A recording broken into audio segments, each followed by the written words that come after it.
Okay, let me shift to Ben Roethlisberger and the 2004 NFL Draft. So, obviously, we all know about the 2004 NFL Draft, the year where Eli Manning, Ben Roethlisberger, and Philip Rivers were all drafted in the same draft, okay?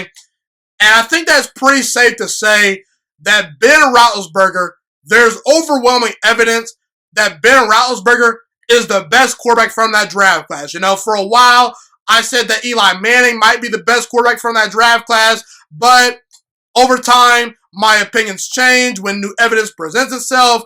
I thought about this topic, I slept on it, and I came to the conclusion that I was wrong. Ben Roethlisberger is the best quarterback from the 2004 NFL Draft, you know.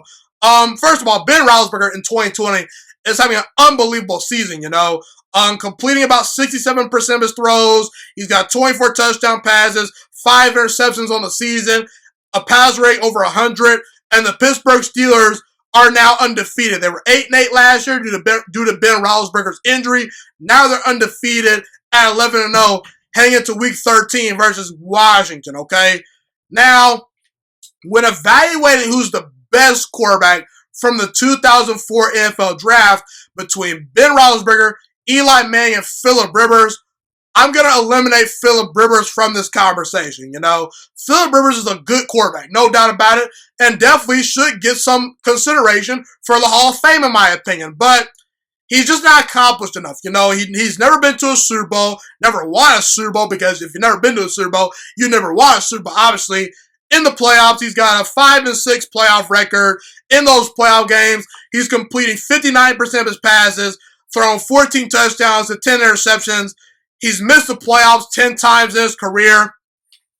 And for what it's worth, Philip Rivers has never really consistently been on top of the food chain. There was maybe a season or two where you could say Philip Rivers was a top 5 quarterback at some point in his career, but he was never consistently among the tier 1 quarterbacks. He was always a very good tier 2 quarterback, definitely a top 10 quarterback for most of his prime, but didn't quite reach the heights that Ben Roethlisberger reached, is not accomplished as Eli Manning.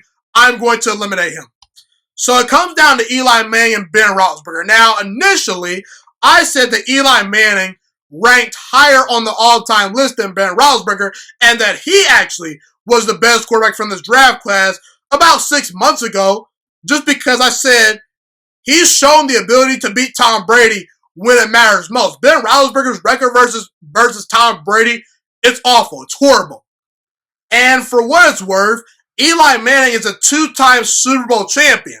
He's got 2 Super Bowl MVPs. Ben Roethlisberger has 0 Super Bowl MVPs. And I can argue that Eli Manning got to 2 Super Bowls and beat Tom Brady in those 2 Super Bowls with not overwhelmingly great rosters, because the first time he won the Super Bowl, the Giants were 10-6, and the second time they won the Super Bowl, the Giants were a 9-7 wild card team, okay? You know, Eli Manning had to go on the road and beat the likes of Brett Favre, Tony Romo, Aaron Rodgers. He had to beat a lot of good teams to win these Super Bowls. And obviously, he knocked off the undefeated Patriots and beat Tom Brady, not once, but twice in Super Bowls, okay?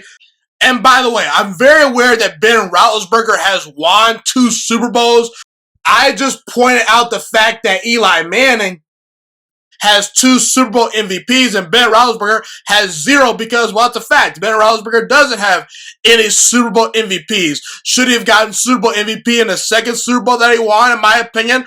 I think so. But in reality, Ben Roethlisberger, unfortunately, up to this point in his career, has 0 Super Bowl MVPs, but he does have 2 Super Bowl victories.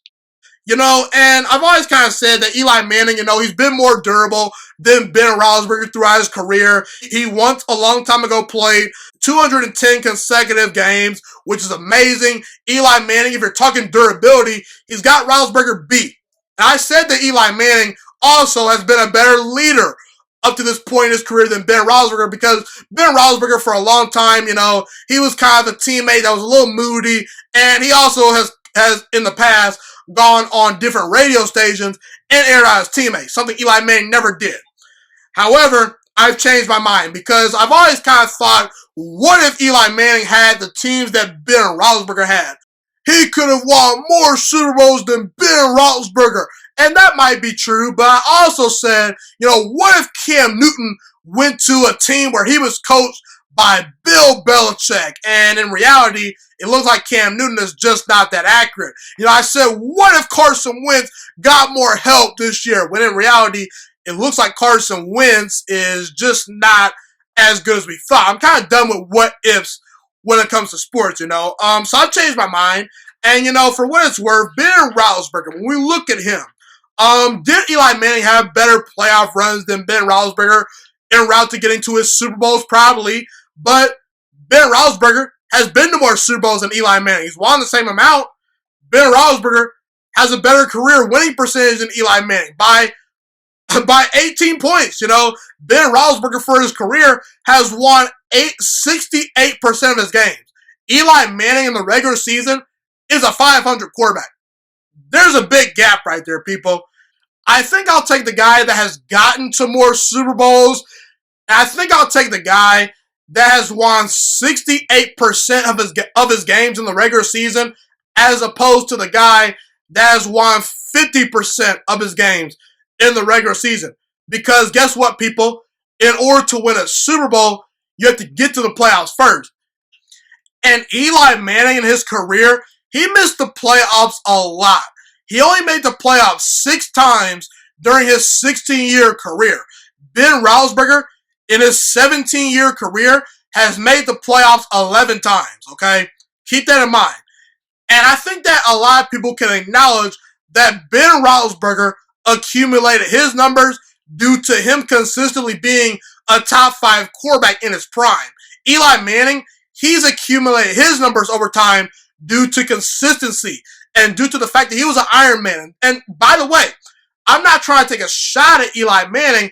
I'm just saying one guy, that guy being Ben Roethlisberger, was a top 5 quarterback throughout his prime, pretty much, all the way through, while Eli Manning was a top 5 quarterback maybe once in his career, maybe once or twice. We consider Eli Manning a top 5 quarterback.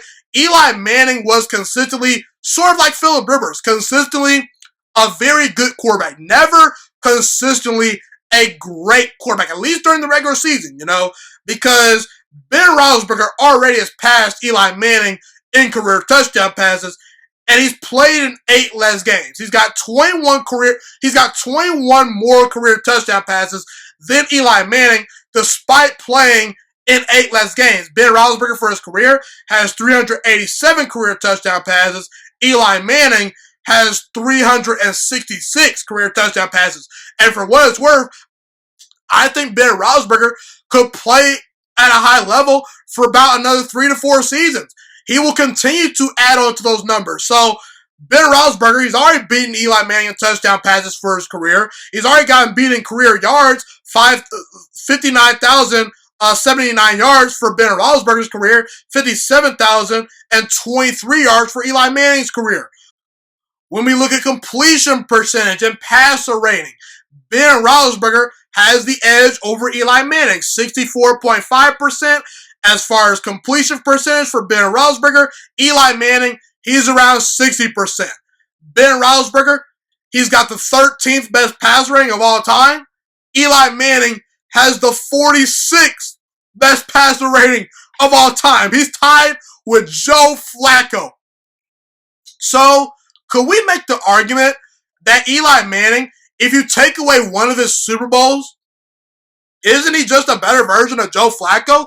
If you take away one of Ben Roethlisberger's Super Bowl victories, you probably wouldn't say that he's an all-time great quarterback, but you still think that he's better than Eli Manning. I'll put it to you this way. I've said it once, and I'm going to say it again. If you take away a quarterback's best and worst season, more times than not, the rest of what you have is kind of what they are. And if you take away Eli Manning's best and worst season, he's basically a better version of Joe Flacco. If you take away Ben Roethlisberger's best and worst season, he's probably not an all-time great quarterback, but he's still, no doubt about it, a Hall of Famer, and he's still better than a lot of other quarterbacks. He's better than Eli Manning. If you take away his best and worst season, Ben Roethlisberger's been way more consistent than Eli Manning. And I get it. Ben Roethlisberger, for the most part, has been on better teams, and more times than not, some years, he had more talent around him. But if you just watch these guys play, Ben Roethlisberger is just a flat-out more skilled and better quarterback. He's got better traits at his disposal than one Eli Manning. What did Eli Manning do that was special? Because despite him having a pretty strong arm, his arm isn't as strong as Ben Roethlisberger's.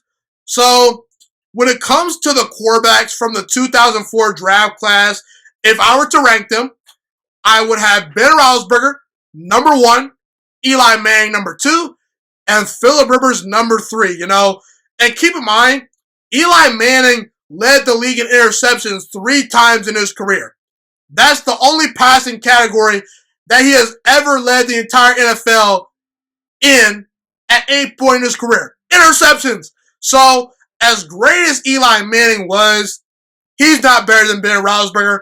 And there's overwhelming evidence at this point that Ben Roethlisberger is the best quarterback from the 2004 NFL draft class. Pretty low class, though, I would say, because Philip Rivers, Eli Manning, and Ben Roethlisberger, when it's all said and done, we can see all 3 of those quarterbacks in the Hall of Fame at some point in the near future.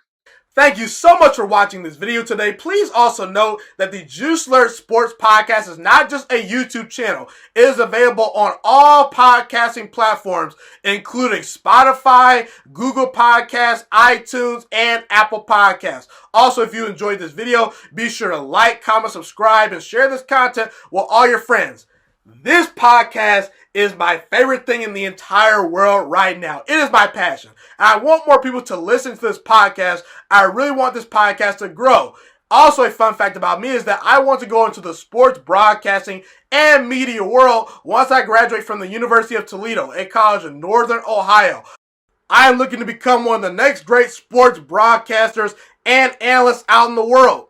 And I potentially would like to start my own network if this podcast really truly grows. Or if I fall short of that goal, I would love to work for a big-time network like ESPN or Fox Sports 1. I am open to all networks. So if you believe in my dreams and you see or hear my passion through the screen, be sure to tell all your friends about the Juice Alert Sports Podcast. Stay motivated, you guys. Have a God bless day, and I'm out.